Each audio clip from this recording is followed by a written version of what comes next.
Hello, my name is Christy. My pen name is Chris D. Lynn, and I am here on YouTube to document my author journey.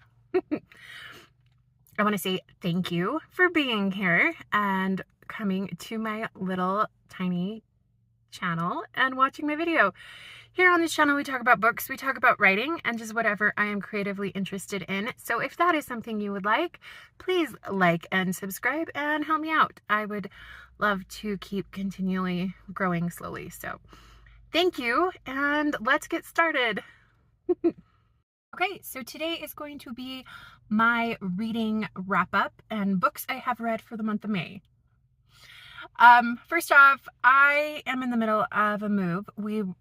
Me and my family, we recently bought a house.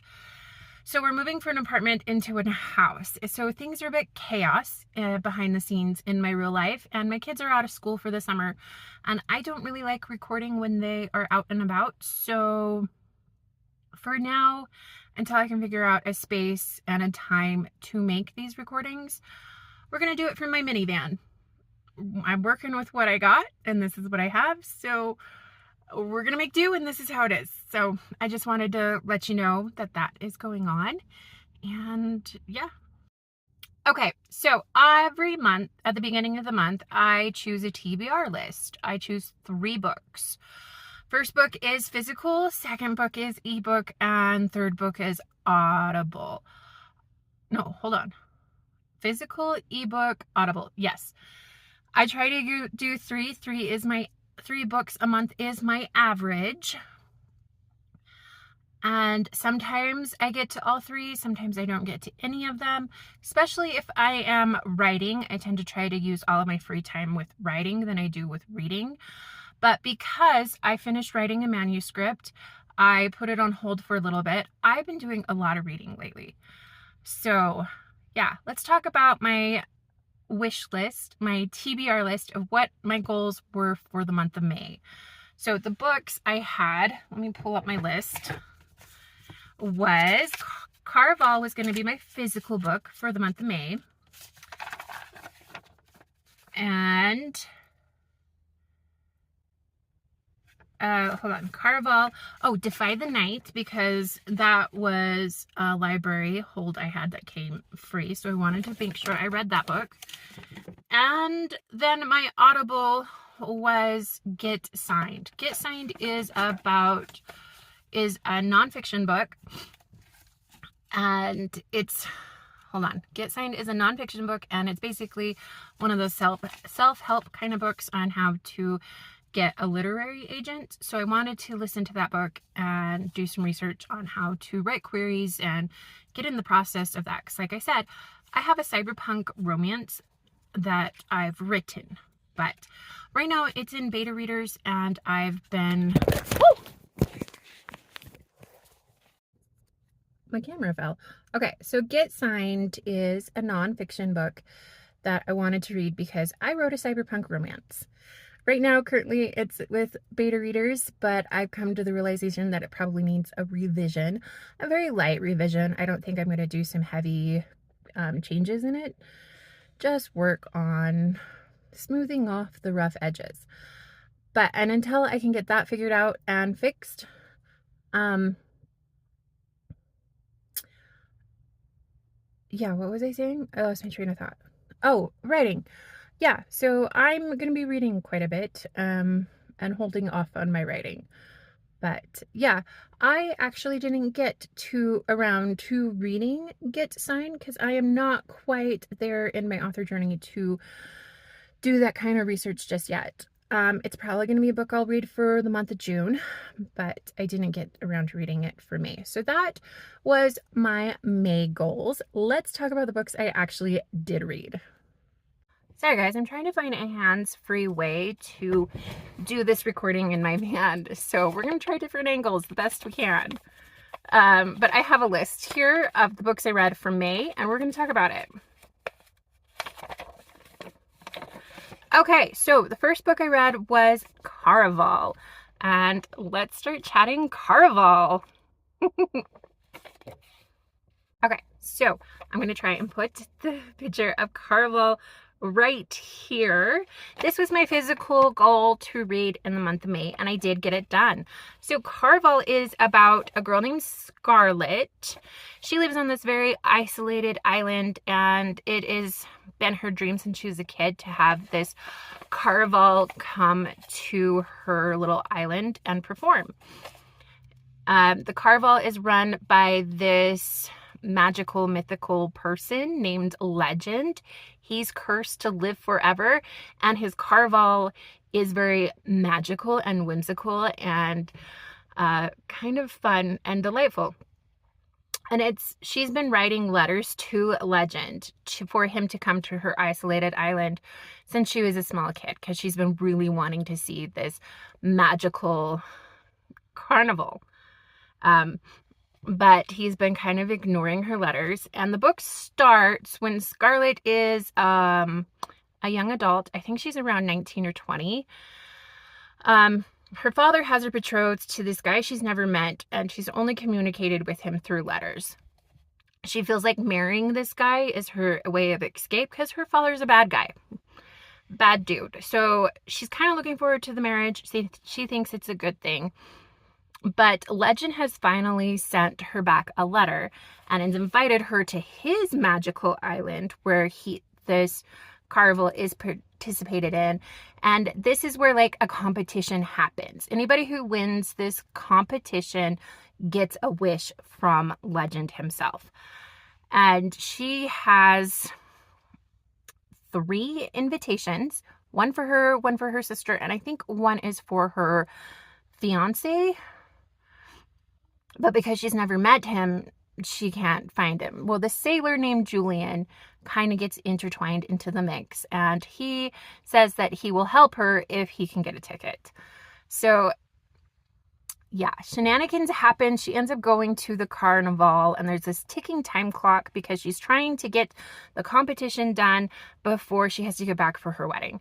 So it has a ticking time clock element to the plot. And yeah, this book was a lot of fun. I'm going to give this book 5 stars. I had so much fun with this book. I do plan to read more from this author and more in this series because I was that intertwined. There is a little bit of a romance going on in this book, and I want to say this romance is cotton candy on the scale of romance heat level. So this book is good for all ages. It's really kind of sweet. The narration in the book is very whimsical and interesting. The author tends to like to describe things in color in a very abstract way, which I found delightful. I love that part of the book. Yeah, this book, the characters were really fun. The story, the plot, you guys, this plot kept me guessing all the way through. It was like a roller coaster ride. I'm pretty good about predicting plots before they happen, but this book, I thought it was going to go one way, and then it took a nosedive and went a different way in a very fun, rewarding, delightful kind of story. So I had fun with Caraval. It was 5 stars for me, and I think that's all I have to say about this book. So Caraval was fun, guys. I highly recommend. Okay, so the next book I read was Defy the Night. I loved Defy the Night. This was also a 5-star. Well, actually, no, I think this is going to be a 4.5 for me because the politics in this book is a little bit messy. I am not the kind of book reader where I like politics in my fantasy. I find politics kind of not that fun. But this book tries hard to make things political. But it's also kind of like very messy, but it's in a way that doesn't quite bother me. I just wanted to mention it, and that's kind of the reason why I gave it. Because it's very just like a personal vibe for me, okay? It was a vibe that makes sense. Let's start talking Defy the Night. Okay, so Defy the Night is about a girl named Tessa. She is an apothecary, and her partner Wes go sneak out. Now, partner meaning like partner in crime. They sneak out in the middle of the night to help people because there is this illness going around the town and the community. So you have the palace where all the rich people live, and then you have the wilds, which is pretty much where all the poor people live. And rich and poor, this illness is spreading. And the only way to cure it is through this moonflower petal. I'm pretty sure that's what it's called. And because she's an apothecary, she's realized that a very small amount of this moonflower is what heals people. There's really no rhyme or reason to this.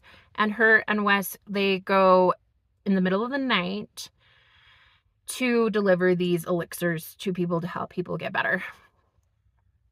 And they also just help the community in any way they can.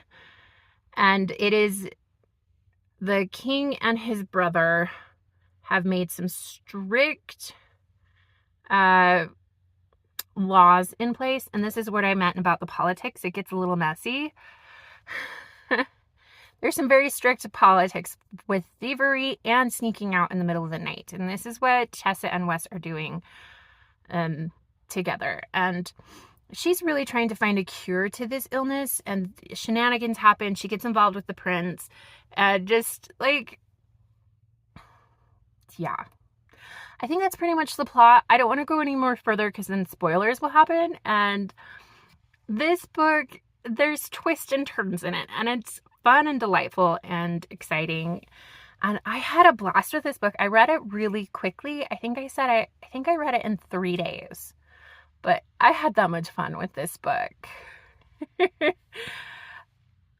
Yeah, I like Tessa as a character and her love interest because this is a romance. Again, with this romance, it's very cotton candy and close the door, which is my comfort zone. I like those kind of stories.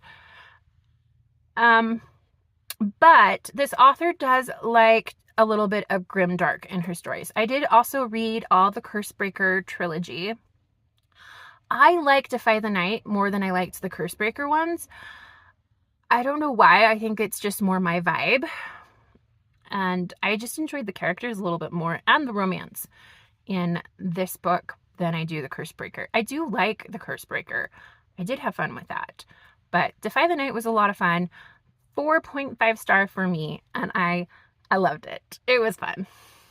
Okay, so because I had so much fun with Defy the Night, I quickly picked up Defend the Dawn from my library. There wasn't a hold on it. And I read that one back to back. Defend the Dawn is basically a continuation of Defy the Night, but without giving spoilers for the first book.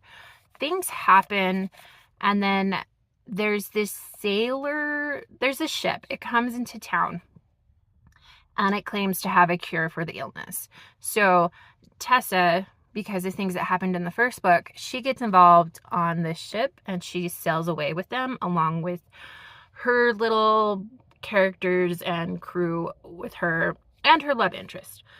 So that happens. Shenanigans happen. So it's more of like a piratey selling kind of vibe in this book, which I liked a lot more. The politics get really messy when it comes to this book, but it was fun. It was delightful and I loved it. So I don't want to talk more about Defend the Dawn because it is going to give away some spoilers, but there's some twists and turns that I didn't see coming in this book, and it ends on a cliffhanger. I need to get my hands on the third book, and by the time I get finished with the third book, I think I'll go into a more in-depth beat-by-beat story review of this trilogy. But in the meantime, I'm really trying not to give spoilers in this book, but I did like it. It's another 4.5 star read for me, and I do recommend if you like these kind of stories. Okay, so my next book I read in the month of May, because I chose not to read the nonfiction Get Signed. I'm putting that one on hold for a little bit. So I decided just to have some more fun. So I read the book Crave. Okay, this book was interesting. Okay, so this book is a 3-star for me, and 3-star is like my mid level. Like, it was okay but not okay. One thing I do have a problem with this author is that I think it was just way too long. I read this book, started reading this book, like a year or two ago, but I put it down halfway through because nothing happens in the first half of the book. But because I needed to read something lighthearted and fun, I'm like, I do want to know where the story ends. So I picked it back up. I was definitely in the mood for it. And I finished reading it. I had a lot of fun in the second half of this book. It was just a lot of fun. My biggest criticism about Crave is that it's just way too long. There's a lot of filler chapters and a lot of just description after description that really kind of goes nowhere. So it's longer than it needs to be, but it is kind of a fun story. So Crave is about a girl named Grace who her parents recently died and she has to go live with her uncle, who is the principal of this boarding school in the middle of Alaska. She's in the middle, she's like 16, 17. She's nearing the end of her senior year of high school. And at the beginning of Crave, she meets this boy named Jackson who tells her to stay away because this book has very much Twilight vibes. And she spends the first half of the book trying to live in the winter when she's not used to snow like this. And she's so clumsy that she almost keeps dying. So that happens. And then once you get halfway through the book, more of the action starts happening, and then you find out that this school that she's in is actually a magical school with vampires and dragons and werewolves and witches and all sorts of magical creatures.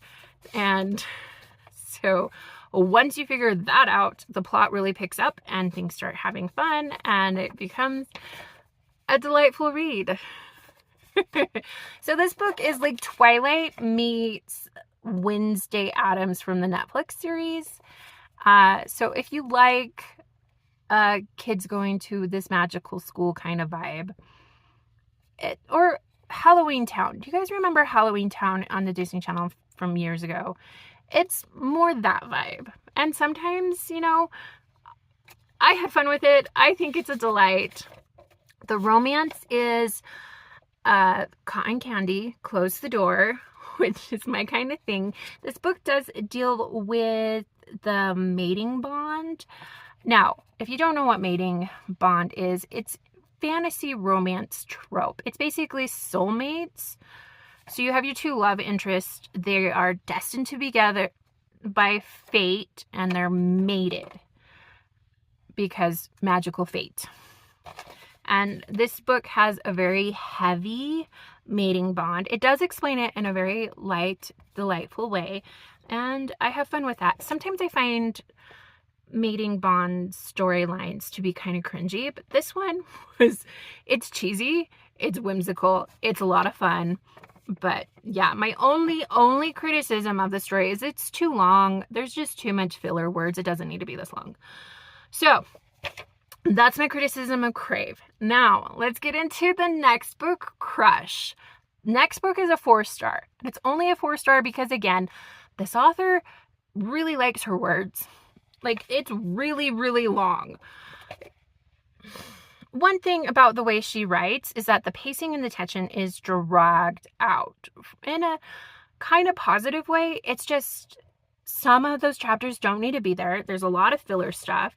And yeah, but I did enjoy Crush a lot more than I did enjoy Crave because this new character Hudson gets intertwined in the plot. And I don't want to give too much away because I'm still in the middle of the whole series. But yeah, I liked Crush a lot more than I liked the first book. And currently I'm halfway through the next book, which is called Covet. And I'm liking that book a lot more too. There's just, these characters go on adventures that are silly shenanigans. And yeah, even though the politics in this book is also kind of messy, it's a fun messy. So I'm enjoying my time with the Crave series. And I think that's all I have to say about the series.